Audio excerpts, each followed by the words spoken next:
नमस्कार दोस्तों, मैं मनोज मुसाफिर साहू आपके सामने फिर से हाजिर हूँ। आज हम लोग बात करेंगे उत्तर प्रदेश के अंदर जो विधानसभा का चुनाव हो रहा है। मैं पहले भी बता चुका हूँ, ये विधानसभा का चुनाव सिर्फ चुनाव नहीं है, ये छोटी छोटी जातियों के उत्थान का चुनाव है, इस छोटी छोटी जातियों के न्याय का चुनाव है, इस छोटी छोटी जातियों के विकास का चुनाव है। इसी चुनाव की मैं बात करने जा रहा हूँ, लेकिन आज बात करूँगा शहीदों की धरती, वीर अब्दुल हमीद की धरती गाजीपुर जनपद के बारे में। गाजीपुर जनपद में 7 विधानसभा क्षेत्र हैं, जिस 7 में एक नाम जौराबाद विधानसभा का भी है। जौराबाद विधानसभा इसलिए बहुत ही चर्चित विधानसभा बन चुका है क्योंकि यहाँ से सुहेलदेव भारतीय समाज पार्टी के राष्ट्रीय अध्यक्ष श्री ओम प्रकाश राजभर जी चुनाव लड़ रहे हैं। जैसा कि आपको मालूम है, 2017 से पहले बहुत कम लोग ओम प्रकाश राजभर के नाम को जानते थे, पहचानते थे, सुनते थे, लेकिन 2017 के बाद ओम प्रकाश राजभर पूरी मीडिया का, जितने भी बड़े बड़े मीडिया हैं या यूँ कह लें पूरी जनता का एक चेहरा बन चुका है, एक चहेता बन चुका है, एक लोग इसको पहचान बन चुकी है और लोग इसको जानने लगे हैं। इसी ओम प्रकाश राजभर कि मैं आज बात करने जा रहा हूं, लेकिन मैं इसके बारे में बताना चाहता हूं कि दरअसल 1981 से ये राजनीति में पूरी तरह से सक्रिय है। एक ऐसा समय था कि बहन जी की पार्टी बहुजन समाज पार्टी के वाराणसी से ये जिलाध्यक्ष थे। जिलाध्यक्ष रहते हुए तमाम जमीनी काम करते थे। संगठन कैसे चलाया जाता है, संगठन में लोगों को कैसे जोड़ा जाता है, इनकी बारीकियां ओम प्रकाश राजभर को मालूम है, क्योंकि कांशीराम के बहुत ही खास हुआ करते थे। कांशीराम के विचारों से प्रभावित होकर ही ये बहुजन समाज पार्टी में आए थे। लेकिन ये राजभरों के भी उस समय नेता नहीं थे। राजभरों के नेता सुखदेव राजभर को माना जाता था। सुखदेव राजभर के नीचे ये लोग काम करते थे।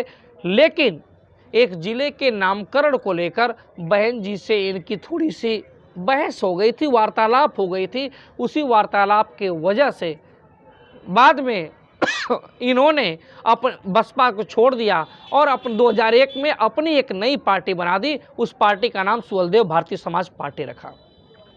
इस पार्टी की स्थापना के बाद लगातार इसके प्रसार में लगे रहे। तमाम छोटे छोटे जनपदों में, छोटे छोटे कस्बों में, छोटे छोटे गांवों में अपने समाज मतलब राजभर समाज के लोगों को ये जोड़ते रहे।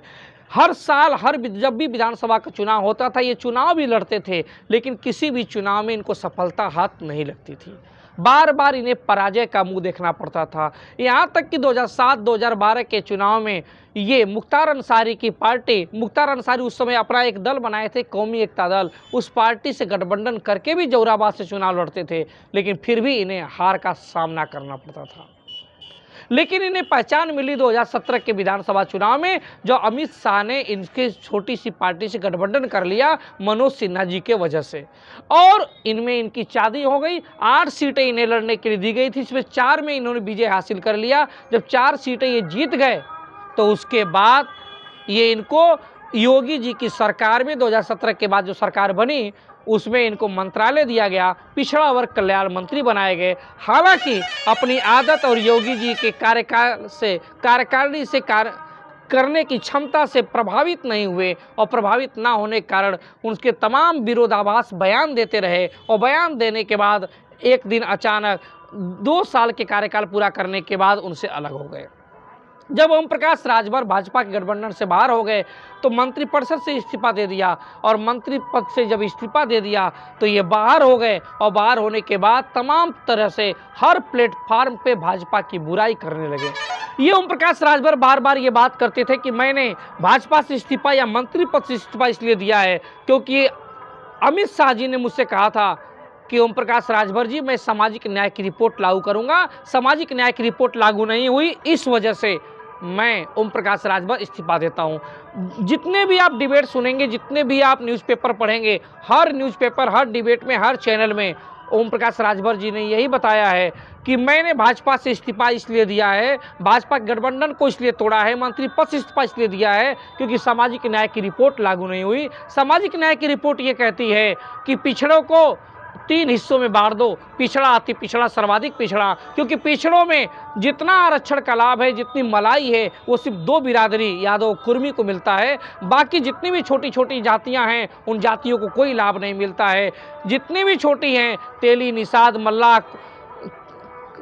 निषाद, मल्ला और कांदू, कलवार, नाई, प्रजापति, धोबी, कुंवार, ये जितनी भी छोटी छोटी जातियां हैं, किसी को आरक्षण का लाभ नहीं मिलता है। तो इसी लाभ के वजह से इन्होंने छोड़ दिया। इन्होंने कहा मैं भाजपा से इस्तीफा देता हूं, क्योंकि भाजपा मेरी बात को नहीं मानती है, भाजपा अपने वादे से मुकरती है। भाजपा के अमित शाह जी ने डायरेक्ट मुझसे कहा था कि सामाजिक न्याय की रिपोर्ट लागू करूंगा, लेकिन सामाजिक न्याय की रिपोर्ट को इन्होंने लागू नहीं किया। लेकिन यही ओम प्रकाश राजभर राजनीति के इतने चतुर खिलाड़ी हैं कि जब समाजवादी पार्टी से इनका गठबंधन होता है तो समाजवादी पार्टी से गठबंधन के बाद कभी भी सामाजिक न्याय की रिपोर्ट नहीं चर्चा करते। आप देखिएगा, जितनी भी इनकी डिबेट होगी, जितनी भी इनकी इंटरव्यू होगी, सब निकाल के देखिएगा, चेक करिएगा कि क्या अखिलेश यादव जी से समाजवादी पार्टी से गठबंधन के बाद ये सामाजिक न्याय की रिपोर्ट लागू करने की कहीं बात करते हैं क्या? क्योंकि इनको तो मालूम है ना कि अखिलेश यादव के नेता हैं, सामाजिक न्याय की रिपोर्ट लागू हो जाएगी तो यादव को नुकसान होगा। इस वजह से कभी ये सामाजिक न्याय की रिपोर्ट लागू करने की बात नहीं करते, क्योंकि जानते हैं सामाजिक न्याय की रिपोर्ट लागू नहीं होगी, अखिलेश यादव तो मना कर देंगे, इन्हें बाहर कर देंगे। इस वजह से उसकी बात नहीं करते। अब तमाम और मुद्दों पे बात करते हैं। चूंकि एक अच्छे वक्ता हैं, लालू की अक्स नज़र आता है, लालू की बात नज़र आती है, लोग इनको पसंद करते हैं, तो मैं उसी विधानसभा क्षेत्र की बात करता हूं दोस्तों। लेकिन लड़ाई बड़ा कठिन हो गई। कई बार विधायक बन चुके कालीचरण राजभर कभी सपा कभी बसपा से होते हुए आज भारतीय जनता पार्टी में शामिल हो गए, और भारतीय जनता पार्टी ने इस पुराने विधायक को, जो पूर्व में विधायक रहा है, इस कालीचरण राजभर को टिकट दे दिया। कालीचरण राजभर की राजभरों में थोड़ी बहुत पैठ अच्छी मानी जाती है, लेकिन हालांकि उनके विश्वसनीयता नहीं है। कभी सपा कभी बसपा में लगातार वो चेंज होते रहते हैं, बदलते रहते हैं, स्वार्थ देखते रहते हैं। इस बार उन्होंने भाजपा ज्वाइन किया और भाजपा ने उनको टिकट थमा दिया।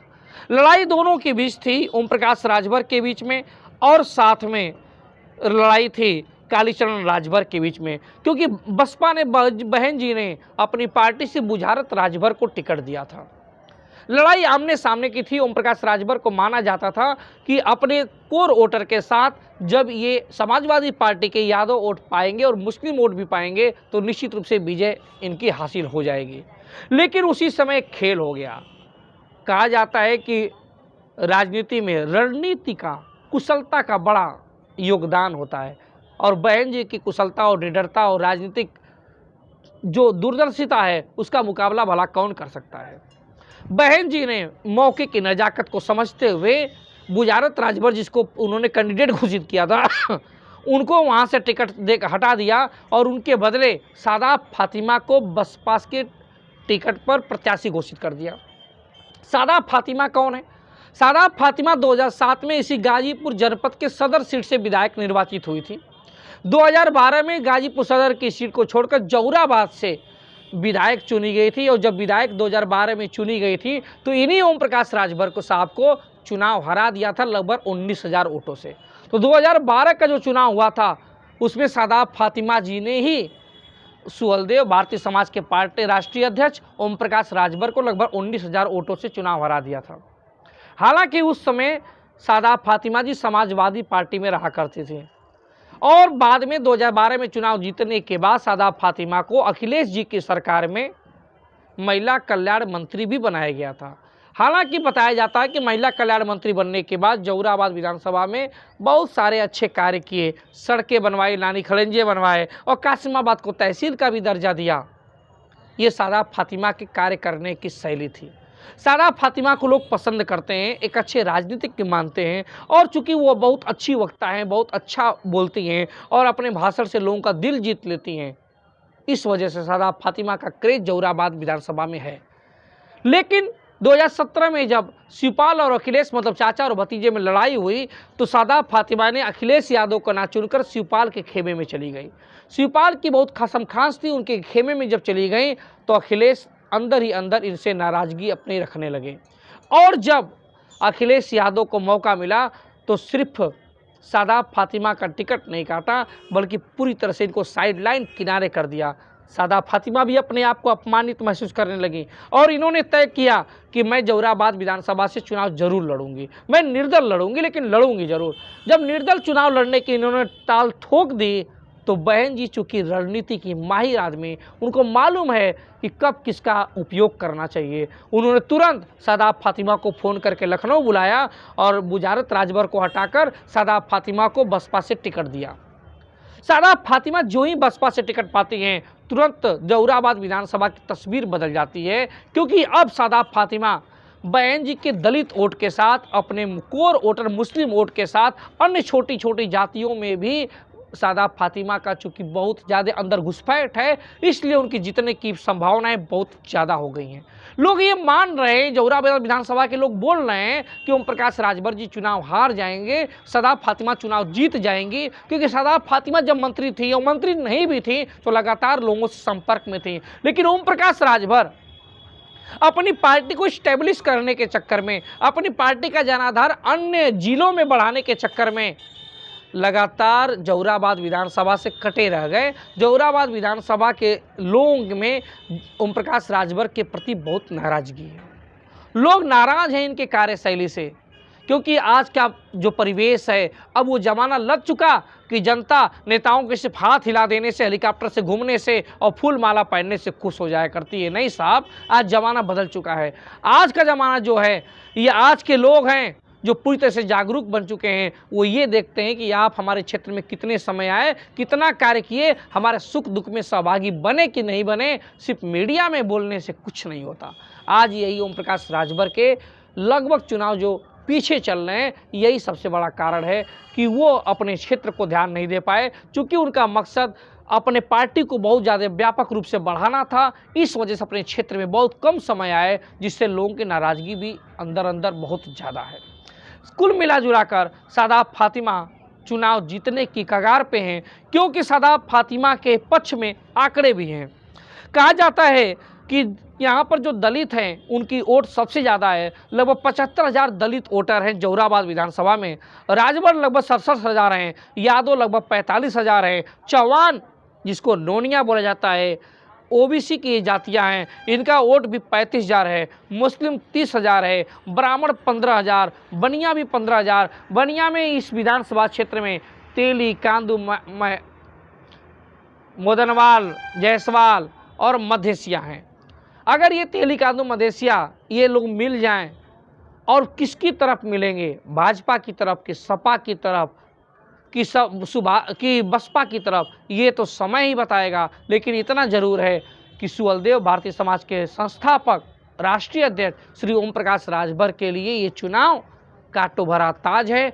लगभग बहुत ही मुश्किल चुनाव हो चुका है, और इनके जीतने के लिए पूरी एड़ी चोटी का जोर लगाना पड़ेगा, क्योंकि शादाब फातिमा के तमाम जितने भी रणनीतिकार हैं और जितना भी ज़मीनी हकीकत मालूम चल रहा है, उसमें शादाब फातिमा ओम प्रकाश राजभर से बहुत आगे है। पिछली बार जब उन्होंने 2012 में चुनाव हराया था लगभग 19,000 से, तो इस बार भी कहीं वो इतिहास ना दोहराया जाए। लोग इस बात की कानों कान बात कर रहे हैं। अब समय बताएगा। 10 मार्च का इंतजार करिए। तब तक के लिए धन्यवाद।